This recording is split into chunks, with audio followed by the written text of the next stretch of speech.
जिस ट्रेन से मुझे जाना था उसे आने में अभी थोड़ा समय था। मैं वक्त से पहले ही रेलवे स्टेशन पहुंच गई थी। वक्त से पहले पहुंचने की बात करें तो कभी तो ऐसा लगता है कि ये एक आदत सी है, या कभी ऐसा कि वक्त के मांग के अनुसार हम खुद को डिसिप्लिन में ढाल लेते हैं। पर ऐसा हमेशा थोड़ी ना हो पाता है। खैर, उस दिन मैं रेलवे स्टेशन थोड़ा जल्दी पहुंच गई थी। जब आसपास के लोगों से पूछा तो पता चला कि मेरी ट्रेन तो शेड्यूल टाइम पर आएगी। संयोग से मुझे एक खाली बेंच पड़ा मिल गया। उस बेंच की हालत बहुत अच्छी तो नहीं थी, पर मैंने अपना सामान प्लेटफॉर्म की जमीन पर रखा और जैसे तैसे उस टूटे बेंच पर बैठ गई। आसपास देखा तो कोई पानी बेचने वाला भी नहीं खड़ा था, और जो बॉटल घर से लेकर आई थी वह अब तक आधी हो चुकी थी।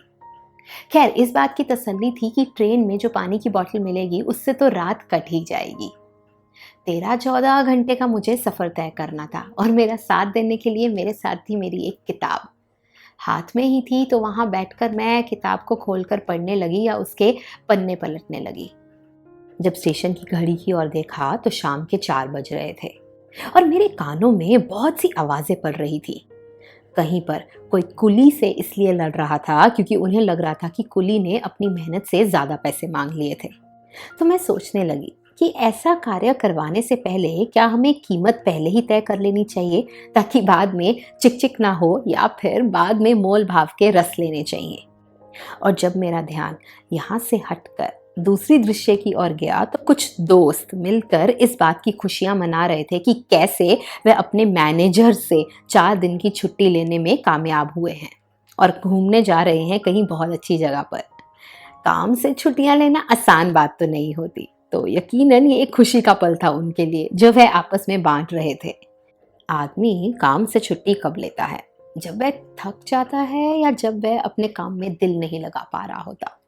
खैर, दोनों ही परिस्थितियां अपने आप में ठीक हैं। इन दोस्तों को देख के लग रहा था कि अब ये हंसी खुशी के पल तो इनके अगले 4 दिन चलने वाले हैं, या फिर कहो जिंदगी भर चलने वाले हैं। चलो, अब हम चलते हैं तीसरे दृश्य की ओर, जहां मेरे पीछे ही एक परिवार बैठा था जो अपने लड़के के लिए दूसरे शहर रिश्ता देखने जा रहे थे। बस यही चर्चा चल रही थी कि कौन क्या पहन कर जाएगा।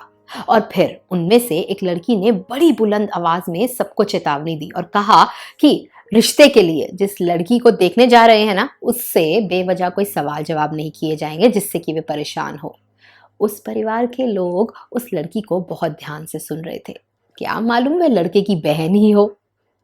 इन सब दृश्यों के बीच में मुझे बहुत देर से एक बहुत मीठी मीठी सी खुशबू आ रही थी। ऐसी खुशबू जब चाय को उबाल आता है ना, उसमें थोड़ी सी मिश्री, थोड़ी सी इलायची, थोड़ी सी अदरक और थोड़ी सी तुलसी, उसकी खुशबू। जब मैंने गर्दन घुमाकर पीछे देखा तो एक भैया समोसे तल रहे थे, और उनके बगल में रखा एक बहुत बड़ा पतीला जिस पे धीमी आंच पर चाय उबल रही थी। बस फिर क्या था, मैंने किताब बंद की, अपना सामान उठाया और चल दी उस दुकान की ओर। वो कांच के छोटे वाले ग्लास में चाय पीने का मजा अलग ही है, और सामने जब समोसे तल रहे हो तो थोड़ी देर के लिए डाइट को तो भूला ही जा सकता है। मैंने भी कह दिया भैया को कि भैया एक समोसा दे दो, हाँ, और मीठी वाली चटनी थोड़ी कम रखना, साथ में हरी वाली चटनी, तीखी चटनी थोड़ी ज्यादा देना। उसके बाद एक घूंट चाय का और एक बाइट जब समोसे की ली तो ऐसा लगा एक अजब सी संतुष्टि मिल रही थी। फिर ये इर्द गिर्द के लोगों में एक अनाउंसमेंट की वजह से हलचल हुई। ये वह अनाउंसमेंट थी जो वो स्टेशन पर होती है जब कोई ट्रेन के आगमन का या प्रस्थान की सूचना दी जाती है, वैसी अनाउंसमेंट। उसके बाद तो कुछ लोग अपना सामान संभालने लगे, कुछ ने सूटकेस पकड़ लिया और खड़े हो गए और अपना पीछे बैग भी टांग लिया ताकि वो अपनी ट्रेन आते ही बस फटाफट चढ़ जाएं। ये जो इर्द गिर्द लोग थे ना, ये मेरे लिए अनजान थे। हम एक दूसरे से अनजान थे, लेकिन फिर भी हम एक दूसरे से जुड़े थे, अपनी अपनी ट्रेन का इंतज़ार करते हुए, जीवन की कहानी के माध्यम से। क्योंकि हमारे जीवन की कहानी में दूसरे भी पात्र होते हैं और कोई ना कोई रोल निभाते हैं, और हम भी उनकी कहानी का कहीं ना कहीं हिस्सा बनते हैं। कई बार तो कहानियाँ अपनी होती हैं, लेकिन उसके कैरेक्टर्स या पात्र एक दूसरे से पराये हो जाते हैं, साथ रहकर भी दूर हो जाते हैं, और कई तो दूर रहते हुए भी साथ निभाते हैं। इतने में एक गाड़ी प्लेटफॉर्म पर आकर रुकी।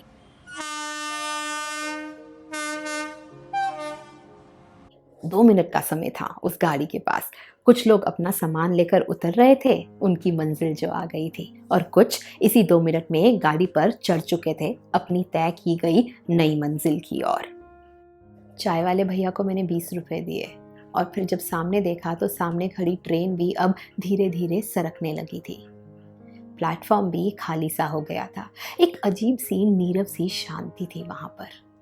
मैं भी टूटे बेंच पर आकर वापस बैठ गई और किताब खोलकर पढ़ने लगी। और थोड़ी देर बाद फिर से कुछ नए लोग आए प्लेटफॉर्म पर अपनी नई कहानियां लेकर।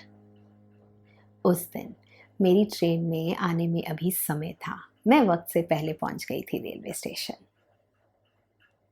शुक्रिया मेरी इस कहानी को सुनने के लिए। बहुत जल्द मिलते हैं नेक्स्ट वीडियो में।